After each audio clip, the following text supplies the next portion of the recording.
Ассаляму-алейкум, сіздермен мен Айжан Айтқалиқызы. Бүгін сіздермен үй жағдайында картопты қып-қызыл ғып, дәмді ғып қуырудың рецептімен бөлісетін боламын. Ең алдымен картопымызды аламыз да ұзыншалап турап аламыз. Өздеріңіздің қалауыңызша турасаңыздар болады, мен бірақ осылай турайтын боламын.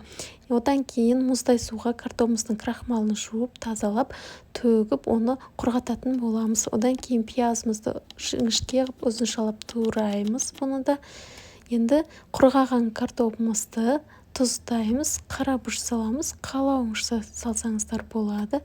Жақсылап араластырамыз.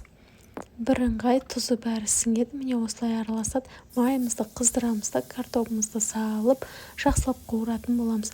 Картошканы қуырып жатқан кезде ескерте кететін жағдайдың бірі, картопты қайта-қайта араластыра бермейміз.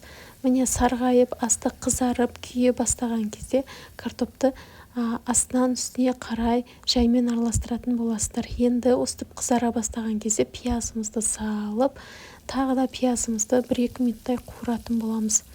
Міне астан үстіге араластырамыз. Езіліп кетпейтіндей үстіп қақпағын шаппай ашық түрде қуырасыздар. Енді пісуге аз уақыт қалғанда 10-15 минут бұқтырамыз. Осымен біздің картопымыз дайын. Сіздермен бірге болған Айжан Айтқалиқызы. Каналыма тіркелуді, лайк басуды ұмытпаймыз.